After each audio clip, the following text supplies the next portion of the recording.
Give everyone a quick reminder if you haven't already shut off your phones. I always have to remind myself, so maybe that'll help in the process. So thank you, Dr. Dahlwalder. That was excellent greetings. We're happy to be here.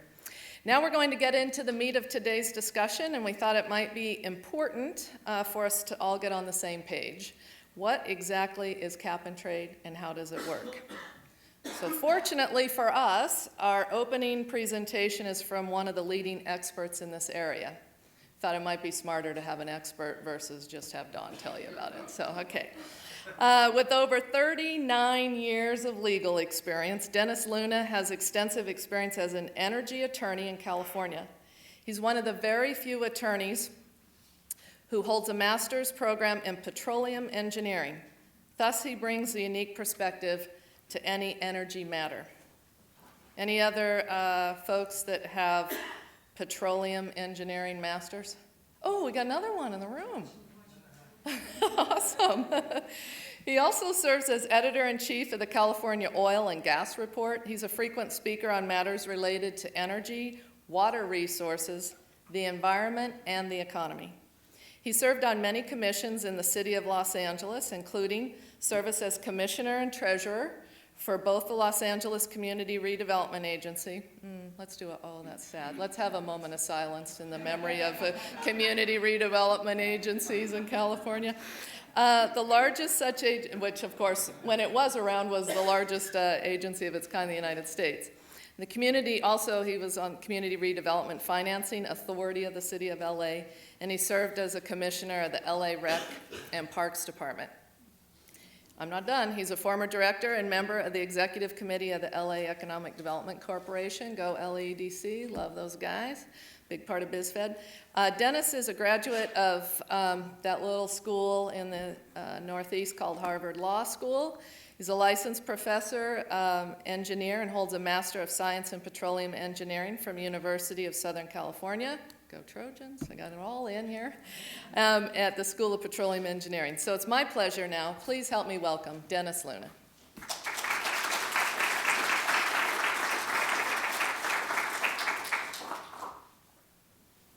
He was very smart. He said, I'm going to walk the walk. I'm going to have the long. We're supposed to keep applauding the whole way he gets up here.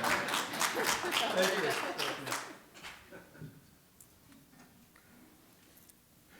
Well, thank you for that nice introduction.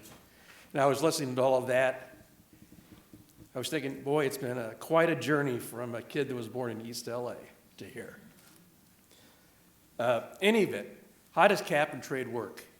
Well, I can tell you right now, you could take a course for a month, and you still would not fully appreciate how cap and trade works.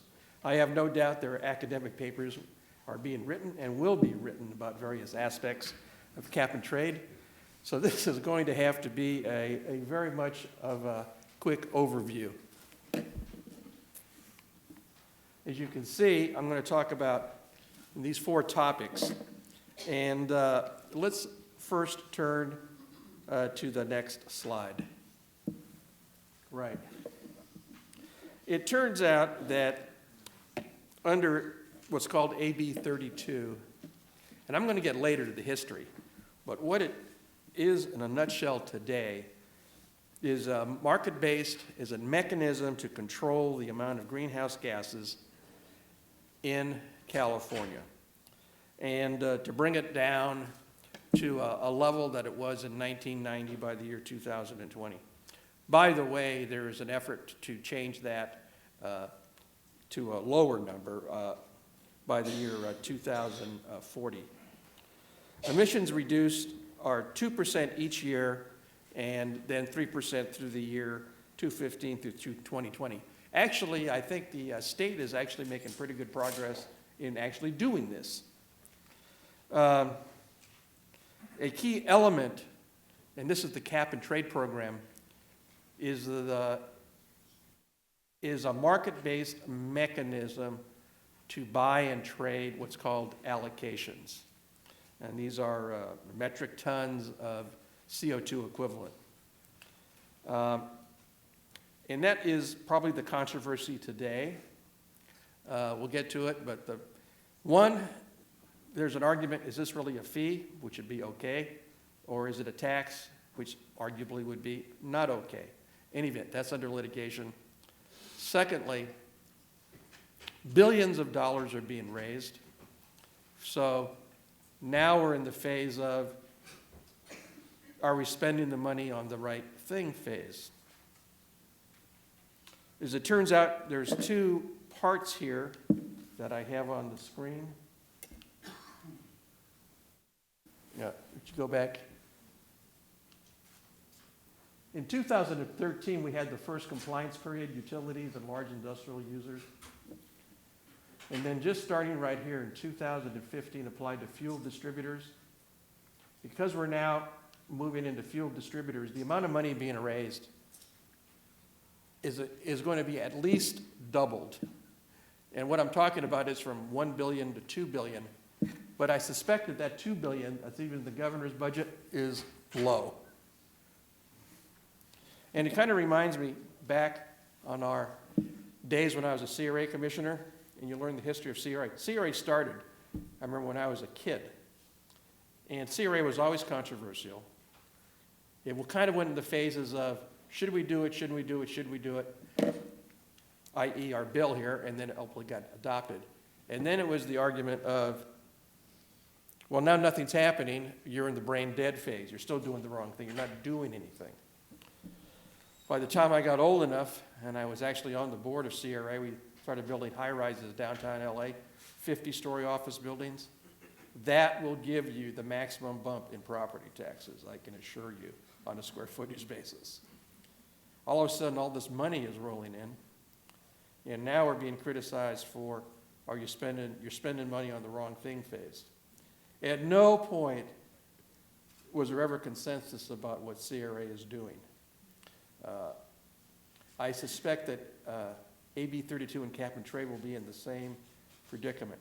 As it turns out, I can remember CRA was probably one of the largest funders of affordable housing through tax increment during that period of time, to the tune of almost $100 million a year. And of course, that has gone away because there's no CRAs. The housing community needs a new source of funds, and we'll talk about that later. Next slide.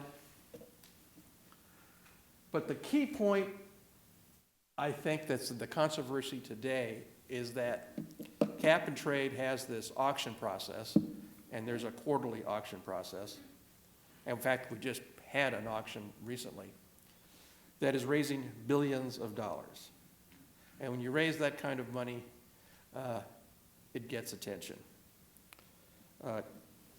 Can we turn to the next slide and then the next slide thereafter? The key point, one is legal. Is it a fee or a tax? There is a litigation about this, and it's up before the appellate court. The Superior Court said it was okay. The California Chamber of Commerce has taken this up on appeal, and we'll see what happens. Without going into all the details here, because we could have a legal seminar here, and that'd be boring for you non-lawyers. But probably the key point here is, if it's a tax, if it's deemed to be a tax, you have to have a 2/3 vote, which you didn't have a 2/3 vote. So the argument is, was it or isn't it a tax? And so if you look at the brief, there's a bunch of arguments in there why this should be characterized as a tax. The ARB government attorneys, they have their arguments of why it's actually not a tax and it's a regulatory. There is a test here about when it's a fee or a tax called Sinclair Paint. I won't get into that. It's called the Nexus test. But I would say the ARB says, well, that's really not relevant in our situation. That's the ARB's probably position there. And we're going to see, but I will say this, if the Court of Appeal says it's a tax, this will be an earthquake in our state budget. because all of a sudden billions that were going to be there are deemed potentially not there. You turn to the next slide, please. The next big issue is, gee whiz, look how much money is being raised. And one thing I did learn in being first a park commissioner and then a community redevelopment agency commissioner is, in politics, no matter what you say, what you spend your money on is really what you truly stand for. And how I learned that was when I was on the park department, probably 92% of our budget was just a rollover salary from year to year to year. When I was on the CRA, only 7% of our budget was salary. 93% of our budget was a capital budget. And when you, so always the argument is what should be in the capital budget. We had a 5-year capital budget. And getting on the capital budget and what you spend your money on gave me a new perspective about politics. I don't think most people don't read the governor's budget, but if you do, you'll find it quite illuminating, because no matter what we might say publicly or what we're for, this is the document that says what we're going to spend our money on. And it is, it's very illuminating. Two things that point out here. He anticipates in the next fiscal year we're going to raise $2.2 billion in cap and trade. I suspect that's actually a low number by a lot. But $500 million is going to be devoted for the high-speed rail project. And the other thing that's in the budget, he talks about his executive order. And right now, by AB32, we're having this 20% reduction. The governor wants to go to 40% by the year 2030. Presently, we're supposed to go to 20% below by 2020. We're actually probably pretty well on our way to getting there to 2020. So the governor says, let's raise the bar. Keep working. Next slide, please. Well, not directly related, there's what's interesting in this budget, and you can see it there on this page 64. The governor has set forth what he considers some policy considerations as a guide going forward. And these are pretty dramatic. Increase electric from renewable to 50%. Does that mean we're going to have solar farms covering the Mojave Desert? You know, reduce petroleum use in cars and trucks by 50%, double, and so forth and so on. All of these have their own implementation issues that we can all think about, but that's sort of a policy statement he has there on page 64.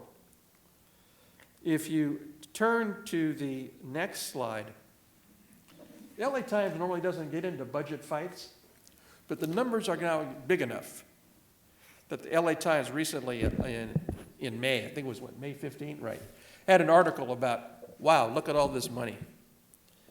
And pointing out that $2.2 billion is for, is going to be available. They point out about the high-speed rail.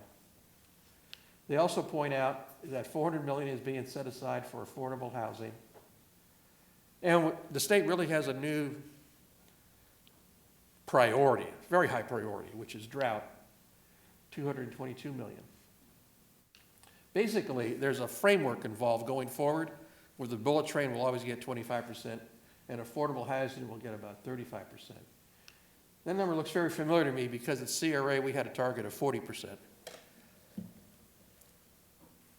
It turns out that these numbers are big, and because the nature of the state's budget, and this is really almost like the only new available money in the natural course of politics, the new game in town in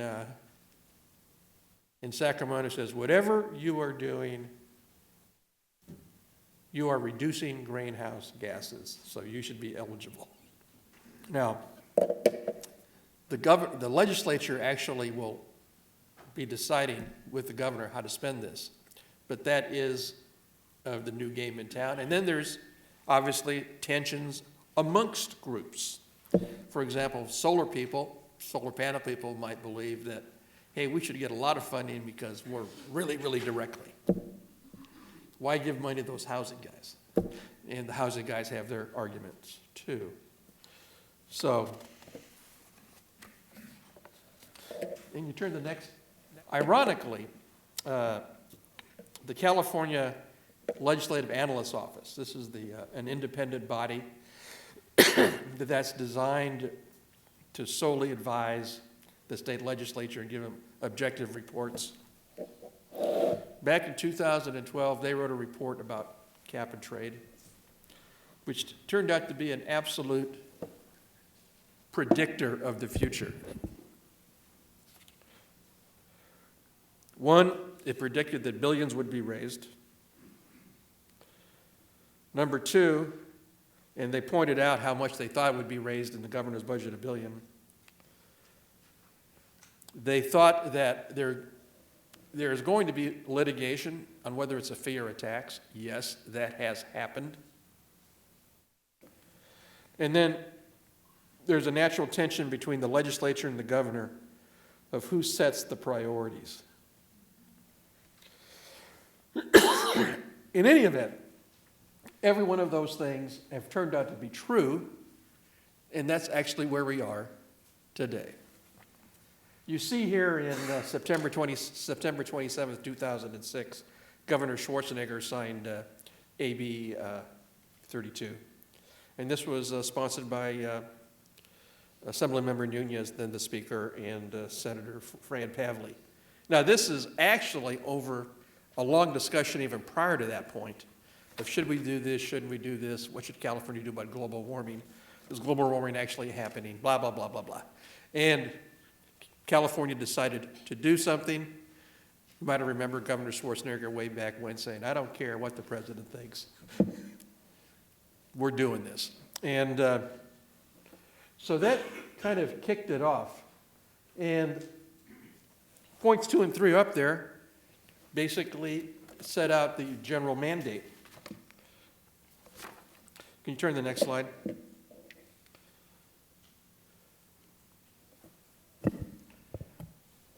In this process of setting up cap and trade, the ARB identified the largest sites, more than 25,000 metric tons per year, that covers about 80% of the greenhouse gas emissions. And this is a site map of where they're located in California. You can see it covers most of the state. It's everywhere. In fact, there's something down here on Catalina Island. Don't know quite what that is, but I was looking at that last night. I'm going to have to check that out. I always thought Catalina was pristine and pure. But let's go to the next slide. At some point, you might want to read this, but when they passed the bill, the legislative office, called the California Legislative Digest, they read a little summary of the law. And that summary is here it is in the key points. Let's turn to the next page. And here's the one that sets up: the bill will authorize the state board to adopt market-based compliance mechanisms as defined, meaning specified requirements, and monitor and so forth. And let's go to the next slide, please. Well, this is the key definition. Marketplace mechanism, and AB 32 means one of the two: a system of market-based declining annual aggregate emissions, limitations for sources or categories of sources that emit greenhouse gases, or this number 2, exchanges, banking, credits, and other transactions governed by rules and protocols established by the state board. That will result in doing good deeds. In any event, out of that definition has come cap and trade. And if you look at the regulations of cap and trade, you go like, well, how did that happen? But obviously, this is either it's a broad mandate by some people's interpretation or a narrow mandate by others. But if you actually look at the whole cap and trade regulations, they are not this short. Let's go to the next slide. This is a brief overview of how we got from there to here. The complete discussion would probably be about 55 points instead of the 9 here. But I'll just point out that first there was a scoping plan prepared by CARB, regulations. Decided you have let's have the 2% and then the 3% through the year 2020, excuse me. It turns out, after much hearings and controversy, cap and trade program was formally adopted, had a preliminary auction. This is really the first quarterly auction, the first compliance period, utilities and large industrial, Southern California Edison, and say gas company and so forth were full brought into play here. So during this period, we're raising about $1 billion. And then 2015 started this year. Fuel distributors, which are about 40% of the greenhouse gases in California. So now we have a much larger requirement. That's another billion, probably more than $1 billion. So now what? As you can see, and we're just talking about the cap and trade program here, not about regulating fuel standards and things like that. It's a combination of a legal and economic and policy issues that we face today. From a legal standpoint, that's already being fought out. On an economic standpoint, it's great to be an economist if you're going to argue the policy of cap and trade one way or another. Because there's no doubt that we're the 9th largest economy in the world, and putting on my hat as a former LA EDC commissioner, and I was on the executive committee at one time in my life, I was thinking a lot about what can we do to attract business to LA County? How can we keep aerospace guys from leaving town? How can we keep business from general leaving town? How do we enhance our business life here? There's no doubt that we've launched ourselves on a bold economic experiment that, if it works out, will be great. There are others that will say, we'll hear about this, I'm sure, that, well, maybe what if it doesn't work out, or is it making us less competitive, so forth and so on. There's no doubt that California is not an island by itself, and it'd be great for others to be as bold and aggressive as California, so we're not, shall we say, absorbing all the costs and maybe not achieving as many of the benefits as we would like from a world standpoint. And then, of course, from a policy standpoint, if this money is going to come in, what should it be spent on? And what kind of effect will this have on our economy? When you have billions of dollars being taken out of our economy and being redirected, that will have an effect. It's yet to be played out. What that means, time will tell. But we're no doubt in the position of people always want to do the right thing, but there's always a disagreement of what the right thing is. Something I'm very familiar with when I was a CRA commissioner. In any event, thank you. And thank you for Woodbury for inviting us here. I got to tell you, this is my first time here, sorry to say. I'm very, very impressed. This is, you got to market it more. Or I was in the wrong place.